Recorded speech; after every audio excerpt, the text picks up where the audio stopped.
Je me suis toujours demandé, est-il possible qu'il se passe quelque chose en 2012, une fois le dernier jour du calendrier Maya franchi?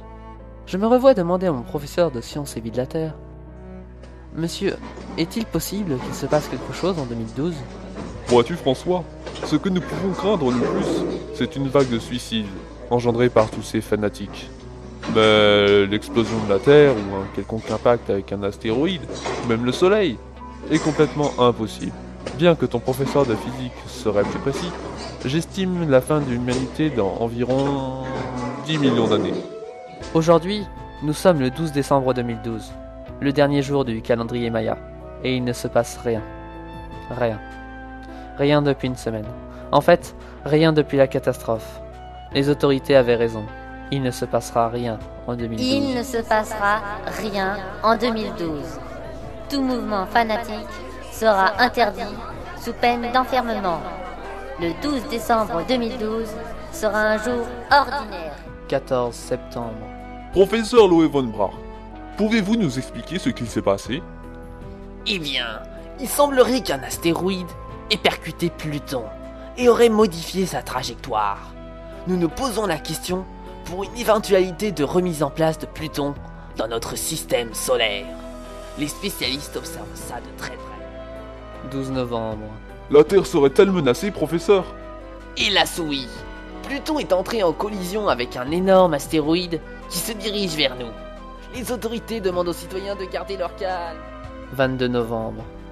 Les mathématiciens ont calculé. L'astéroïde tombera en pleine Europe occidentale. L'évacuation de la zone est en cours.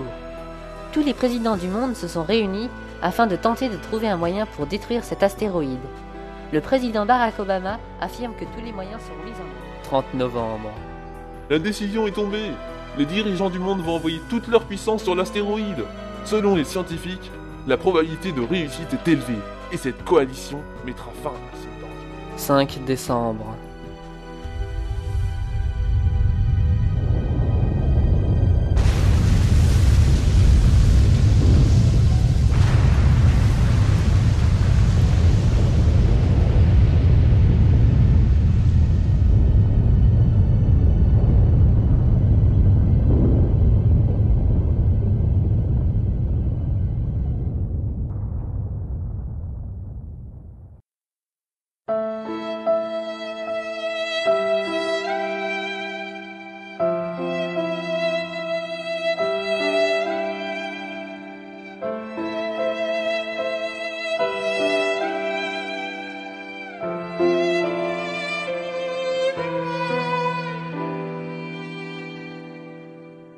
Je suis en France. La plupart des habitations sont détruites. Je pense savoir ce qui s'est passé. Les missiles envoyés par toutes ces nations ont dû ralentir la vitesse de la météorite, et d'après mes calculs, la Californie n'existe plus et l'Asie doit être sous les eaux. Heureusement, ma maison a été épargnée, mais par ma fenêtre, je ne vois que 2 maisons debout. J'ai fait un petit pack de provisions et aujourd'hui, je pars à la recherche d'éventuels survivants et surtout d'un éventuel rassemblement. Sac sur le dos, je me dirige vers le centre-ville. On se croirait au Japon après le tsunami. Pff, tous ces décombres, quelle désolation. Tiens, un chien. Premier signe de vie. Allons, qu'est-ce que tu as pour aboyer aussi?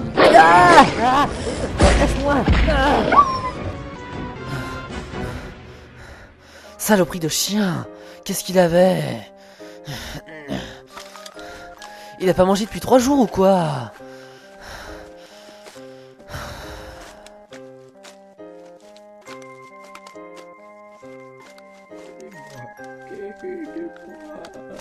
Hein? Y a quelqu'un? Aidez-moi. Aidez-moi. Là-bas, un vieil homme, bloqué sous des décombres. Ne vous inquiétez pas, monsieur, j'arrive.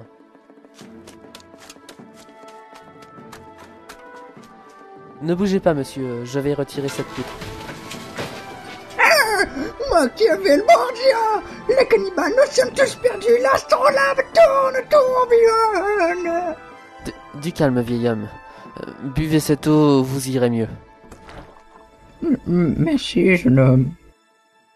Oh mon Dieu, je vois, je sens, Les 7 péchés mèneront à ta perte. Tout espoir aura disparu, tu tomberas dans le tourbillon des tourments. La punition divine mettra un terme à ton existence. Quoi? Vous allez bien, monsieur? Oui, merci. Je me débrouillerai seul. Merci pour tout. Poursuis ton chemin. Vous en êtes sûr? Je peux vous accompagner si vous voulez. Poursuis ton chemin. Bon, eh bien, bonne continuation à vous.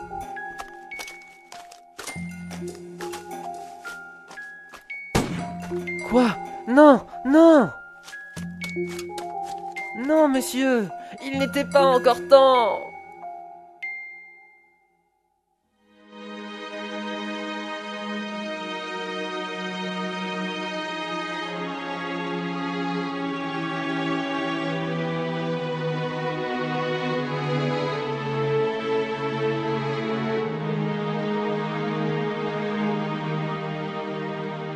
Ma première rencontre humaine était un vieil homme, bloqué sous des gravats.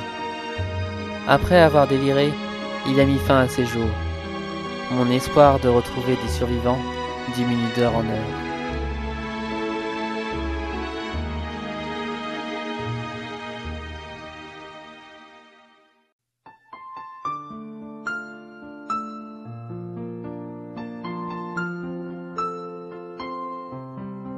Après avoir creusé une tombe avec les moyens du bord, j'ai enterré le vieil homme, et je me suis dirigé vers la ville la plus proche.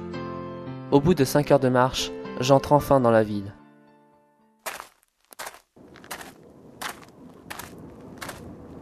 Eh bien, il semblerait que la ville soit vide.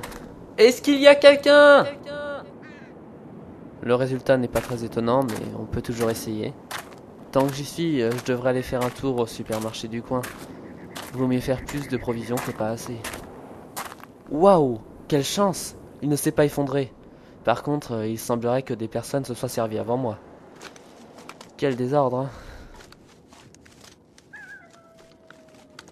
Voyons, réfléchissons. Ne faisons pas de conneries. Qu'est-ce qui se conserve longtemps?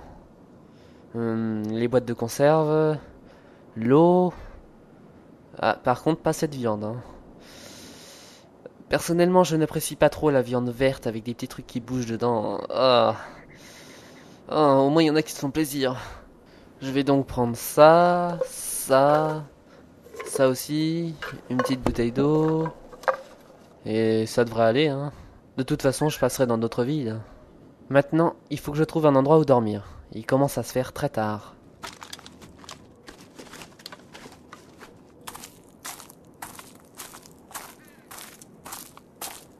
Parfait! Un hôtel 4 étoiles. On peut pas rêver mieux.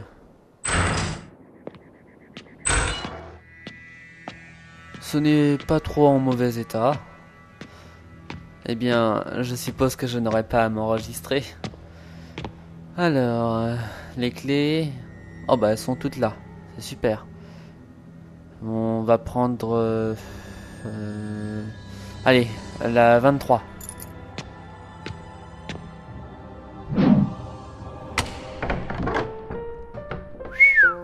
Eh ben dis donc, quel lit! Ça a l'air vachement confortable. Ah, enfin un peu de repos. Oh, bien, je vais repousser mes recherches à demain. Non, je ne serai donc pas si seul. Bonjour. Bonjour. Vas-y, entre. Je ne voulais pas te déranger. Je t'ai vu devant l'hôtel et je t'ai suivi. Non, c'est bon, tu me déranges pas du tout. Au contraire, ça me fait plaisir de rencontrer des gens. Tu es la première fille que je rencontre depuis la catastrophe. Ah, bah tu es la première personne que je rencontre moi, mais tu as rencontré quelqu'un d'autre? Ah, oui, j'ai rencontré un vieil homme, mais il délirait. Au fait, je m'appelle Marie. Enchanté, je m'appelle François. Est-ce que cela te dérange que je t'accompagne? Non, au contraire, je m'apprêtais à dormir et à repartir demain, mais si tu veux m'accompagner, ça me fera plus que plaisir. Est-ce que je peux dormir ici? Ah mais bien sûr, il y a un deuxième lit dans la chambre d'à côté, regarde. Je vais aller me doucher et je vais aller me coucher. Je suis désolé de te l'apprendre, mais l'eau ne fonctionne plus étant donné que le séisme a brisé les canalisations d'eau. Oui, je sais, mais cet hôtel fonctionne sous un groupe électrogène et a un ballon d'eau chaude encore rempli. Alors, tu peux te laver. Bon à savoir ça. Mais je vais aller me coucher, je suis un peu trop fatigué. Bonne nuit. Bonne nuit.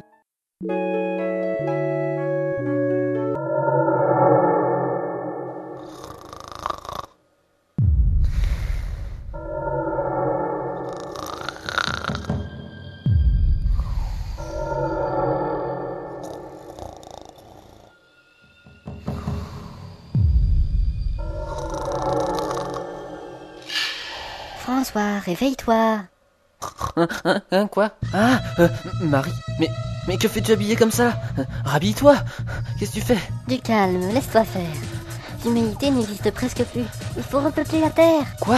Mais tu es folle. Arrête tout de suite. Ne t'inquiète pas, tout va bien se passer. Non, arrête. Laisse-moi faire.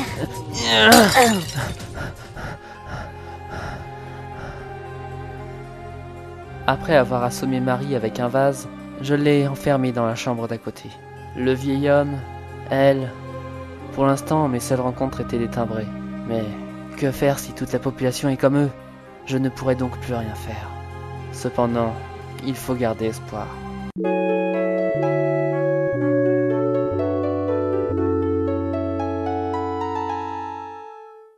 Après avoir libéré Marie et réuni mes affaires, j'ai cherché une petite voiture avec si possible les clés dedans. J'en ai trouvé une petite Clio.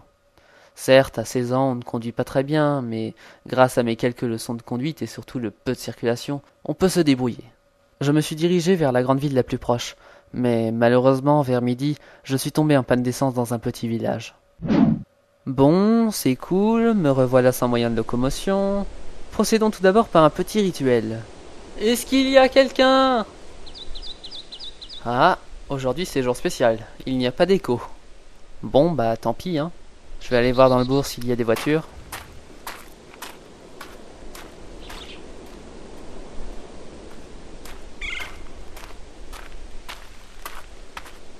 Tiens, mais qu'est-ce qui sent si bon? On dirait de la bonne cuisine. Une odeur délicieuse. On dirait des pâtes à la carbonara. Youhou!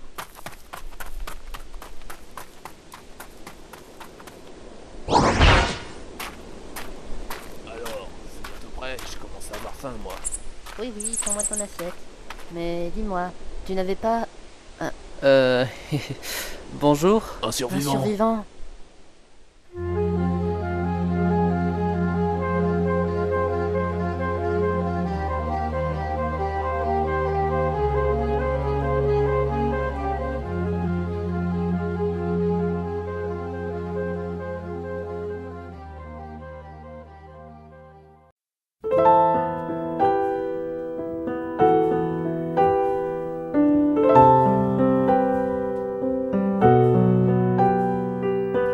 commence à avoir faim, moi. Oui, prends-moi ton assiette. Mais dis-moi, tu n'avais pas Bonjour. Un un survivant. survivant? Tu veux dire un gars qui n'a pas fui? Oui, enfin, c'est un survivant puisqu'il n'est pas mort. Mais bien sûr, puisque je viens de te dire que c'est un... Wow, je ne voudrais pas m'introduire dans votre conversation, mais qui êtes-vous? Je m'appelle Henri Martin. Je suis cadre dans l'entreprise PAPEC. Enfin, j'étais. Je m'appelle Elisabeth Blanche. J'étais en terminale S avant la catastrophe. Et toi? Eh bien, je m'appelle François Mélin, j'ai 16 ans et j'étais en première S. Heureux de faire ta connaissance. Tu es la deuxième personne que je rencontre après le cataclysme. Vous êtes les troisièmes, mais c'est assez compliqué. Puis-je me joindre à vous? Bien sûr, assieds-toi là. Merci beaucoup. Ça faisait une éternité que je n'avais mangé avec des gens. Et vous allez où? Nous allons à Nantes. C'est là où on peut voir le plus de monde. Je ne pense pas que ce soit exact. Si on y réfléchit bien, les policiers, 2 jours avant l'impact, sont allés chercher les dernières personnes. Or, ils ne sont pas passés dans mon village. Donc, les grandes villes ont dû être judicieusement vidées. Oui, mais les personnes ne voulant pas partir, elles pouvaient facilement éviter les patrouilles dans une si grande ville. Bon, finissez vos assiettes. On part juste après. Enfin des gens sensés. Je désespérais à trouver des personnes normales. 2 rencontres le premier jour étaient bien, mais le fait qu'ils soient tous deux fous m'a apeuré un peu. Ceci dit, ces 2 personnes semblent saines d'esprit. Je vais les accompagner. Le trajet d'ici à Nantes est en temps normal de 45 minutes. Nous avons mis 5 jours. Entre les fissures, les changements de voiture et autres dérangements imprévus, nous avons tout de même réussi à atteindre notre objectif, mais sans rencontre humaine. La vision de la ville était infernale. Oh mon Dieu! Oula! Un si grand incendie ne peut pas être provoqué que par l'explosion des tuyaux de gaz. Exact. Regardez par là. Un attroupement. Cachons-nous dans cet immeuble et écoutons.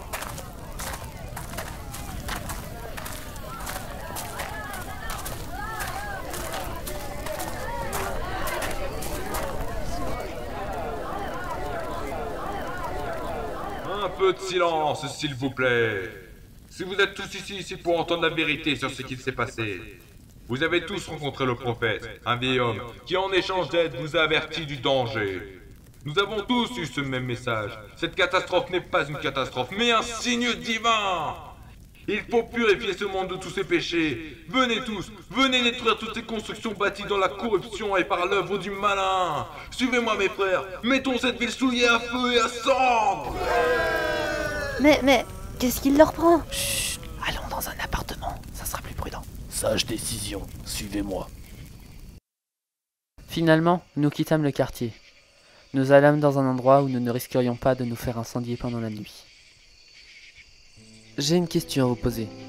Avez-vous également rencontré un vieil homme qui vous a prévenu du danger? Oui, mais il a sauté dans une crevasse après que je me sois éloigné. Quant à moi, il s'est taillé les veines avec un couteau. Pour ma part, il s'est tiré une balle dans la tête après que je me sois remis en route. Une balle? Oui, j'ai gardé l'arme au cas où j'en aurais besoin. Une arme à feu est importante. Il ne faut pas la négliger. Je suis entièrement d'accord avec vous, mais ne devrions-nous pas nous reposer pour être en forme demain? Nous aurons peut-être besoin de nos jambes. Bonne nuit. Bonne nuit. Bonne nuit.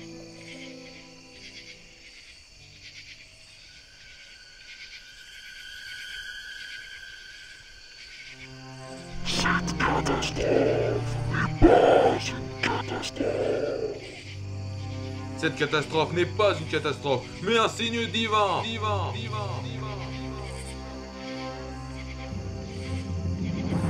Il faut purifier le monde de tous ses péchés. Les 7 péchés mèneront à ta perte. Tout espoir aura disparu, tout tombera dans le tourbillon des tourments. La punition divine mettra un terme à ton existence.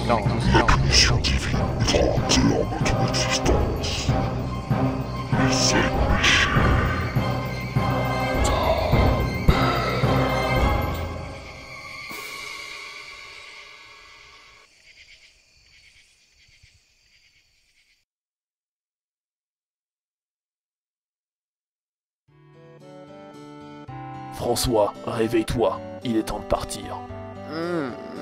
Oui. J'ai très mal dormi. J'ai vu ça. Tu avais un sommeil très agité. Où est Elisabeth? Elle est partie aux toilettes, il me semble. Hé, regardez ce que j'ai trouvé. On dirait un piano, mais il ne fait pas de bruit. C'est un mélodique à piano. Mais que veux-tu qu'on fasse d'un instrument de musique? Je me suis dit que, comme tout le monde était triste, un petit air ferait du bien, mais... Mais tu ne sais pas en jouer. Comme tout le monde ici. Je sais en jouer. Non mais je rigole pas, hein. Je sais vraiment en jouer. Tiens, donne-le-moi s'il te plaît.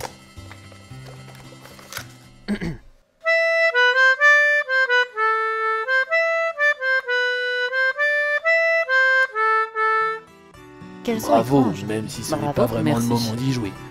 Prenez vos sacs tu es et courez.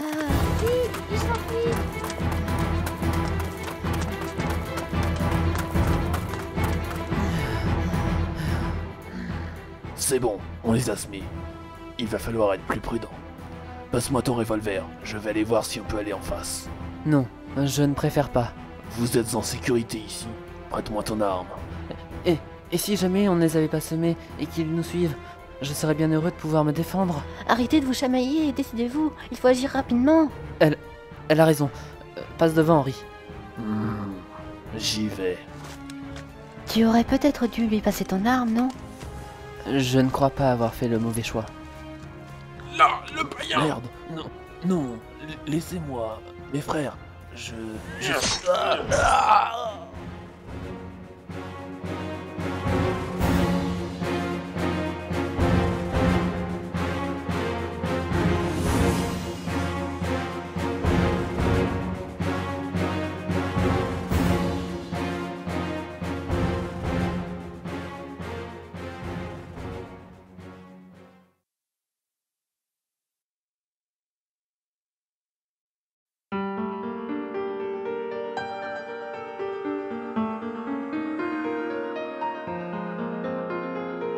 Là, le païen! Merde, non, non, laissez-moi, mes frères, je... Henri! Vite, montons à l'étage.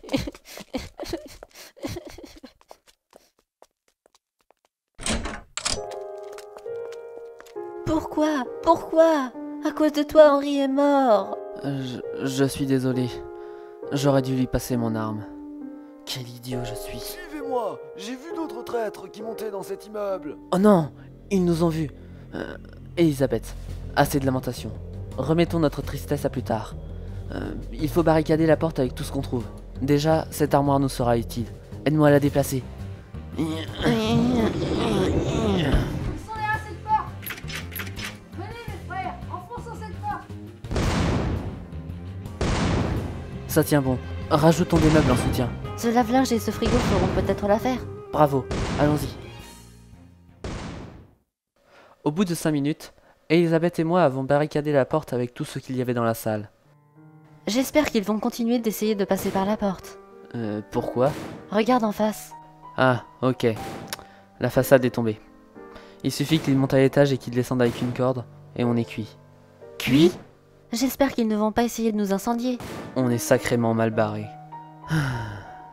J'y repense. C'est quoi cette histoire des 7 péchés? Tout ce que je sais, c'est que les 7 péchés, selon la religion catholique, c'est la luxure, la colère, l'orgueil, la paresse, la gourmandise, l'avarice et peut-être l'envie. Mais bon, c'est pas vraiment le moment de se poser les questions. On en reparlera plus tard. Oui, tu as raison. Alors que nos assaillants avaient arrêté d'essayer d'enfoncer la porte, nous avons réfléchi à un moyen de se sortir de là. Au bout de 20 minutes, j'avais une ou deux idées. Qu'est-ce que tu fais? J'écoute pour savoir s'il y a quelqu'un derrière la porte. Oui, il y a quelqu'un derrière la porte. Vous finirez bien par sortir. Comme ça c'est clair.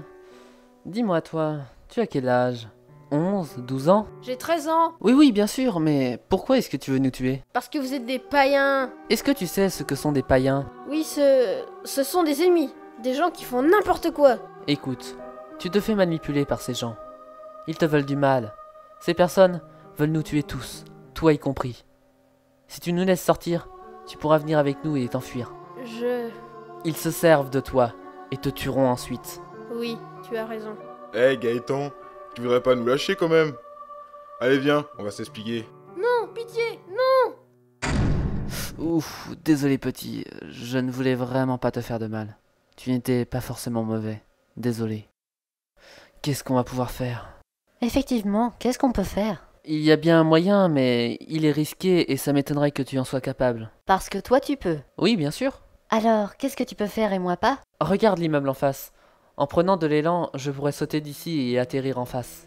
Et tu n'y avais pas pensé plus tôt? Si tu es si sûr que ça, passe de l'autre côté. Je pense d'abord à me protéger. Et puis, je pensais que l'espace entre les deux parties était plus grand. Et enfin, je vais pas te laisser toute seule ici. Justement, regarde en face, il y a des nœuds marins. Si tu les relis tout ensemble, ça fera une corde. Tu me la lanceras et je pourrai passer. Mais c'est assez loin, tu es sûr de... Sans problème, j'y vais. François!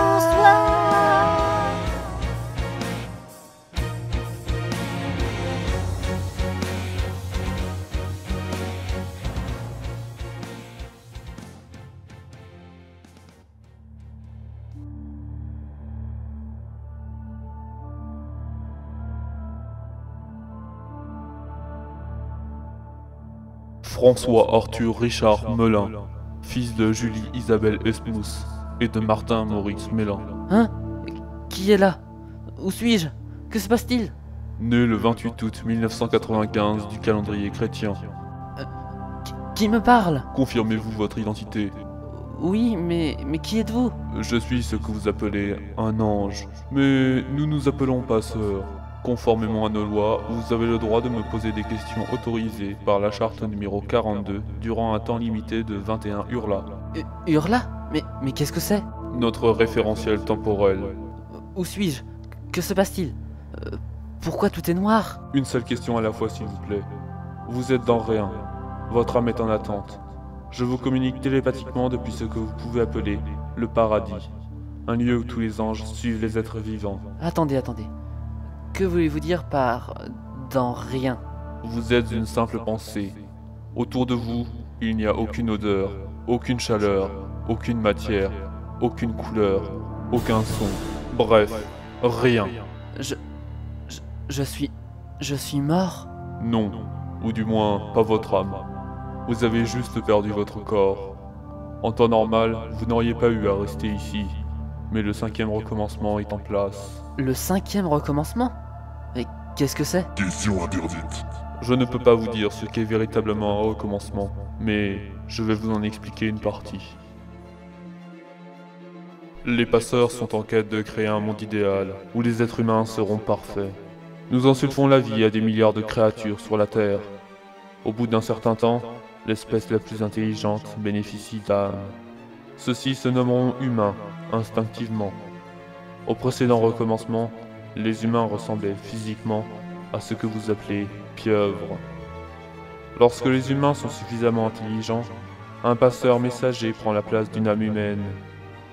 Pour votre monde, notre messager fait un Maya, qui fait un calendrier, limitant une durée maximum de réussite. Les humains, sans le savoir, doivent atteindre un niveau suffisamment élevé avant les dates indiquées par notre passeur. Pour vous, ce fut le 12 décembre 2012 et le 21 décembre 2012 si vous aviez échoué. Et vous avez échoué. Pardon? La catastrophe s'est passée le 5 décembre? Non, ce n'est pas ça. Ceci était le processus de purification, afin de récupérer les âmes trop inférieures. Le 12 décembre 2012, un passeur messager est venu soumettre l'évaluation aux âmes moyennes et supérieures. Le 12 décembre? Le vieil homme? Oui. Attendez, vous dites que toutes les personnes encore en vie étaient moyennes ou supérieures? Oui.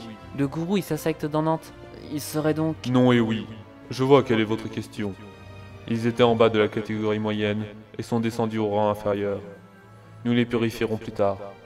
Le 21 décembre 2012, toutes les âmes seront revenues dans le rien et le paradis les renverront sur Terre après un certain temps d'attente. Avant chaque recommencement, nous envoyons un passeur messager pour aider les humains à passer au rang supérieur. Pour votre monde, les corrections à faire étaient au nombre de 7. L'avarice, l'envie, la gourmandise, la paresse, l'orgueil, la colère et la luxure. Nous avons récupéré les âmes ayant commis ces erreurs. Attendez, je suis sûr de ne pas avoir commis les 7 péchés. Pourquoi suis-je là? J'ai dit les âmes, pas les corps. Il t'en restait un à faire avec ton dernier corps pour avoir commis toutes les erreurs nécessaires à l'échec. Quel sort? Quel sort est réservé aux âmes en échec? Elles recommencent une vie d'âme. Et celles qui réussissent? Soit elles deviennent des passeurs, soit elles attendent le monde parfait au paradis. Et qu'est-il advenu d'Henri? Question interdite. Nous n'avons pas à vous communiquer les informations sur les autres âmes. Je me pose une question. Existe-t-il un enfer? Question interdite. Question interdite. Question interdite. Je ne peux répondre à votre question. Je pense quand même avoir reçu ma réponse. Violation. Mesure de sécurité B01. Autorisation 4.20. Il en existe effectivement un. Certaines âmes s'égarent et partent en enfer. Un lieu qui correspond à vos descriptions. Vous êtes protégés, mais surtout n'imaginez pas à quoi ressemble l'enfer. Votre âme peut mourir. Ne songez à rien. Faites le vide dans votre tête. Une âme venue d'enfer est venue sur Terre dernièrement. Vous le connaissez. Celui qui voulait exterminer les vies afin de récupérer les âmes. Hitler? Oui, mais gardez votre concentration. Temps écoulé. Je dois attendre combien de temps? Oh! Eh? Où êtes-vous? Ne me laissez pas seul! Passage franchi. Qui êtes-vous? Bien, très bien. Je vais me régaler de ton âme. Oh non, que faire? J'aurais dû garder ma concentration. Il est trop tard pour toi. Merci d'avoir pensé à moi. Que faire? Je suis dans rien. Je dois pouvoir faire quelque chose. À table. Je sais. Confirmez-vous votre... François? Vous êtes le passeur? Comment avez-vous fait? Ah, non, je vois. Tu as vu une âme damnée qui a ouvert un passage. Alors tu as pensé au paradis et à moi. Ainsi, ton âme s'est téléportée dans ce passage afin de rejoindre cet endroit. C'est tout à fait ça. J'ai eu peur. Bien que tu aies raté le test de l'âme, tu es une âme supérieure. Seule une âme supérieure est capable de ça. Que veux-tu faire? Devenir passeur ou aller au paradis? Je souhaite être passeur. J'ai tant de choses à découvrir, comme assister au nouvel être humain. Peut-être sera-t-il un éléphant, un koala ou un pingouin? Comment une âme prend la place d'un être? Je souhaite être passeur et découvrir toutes ces choses qui me sont inconnues. Tel est ton souhait. Alors vois et découvre.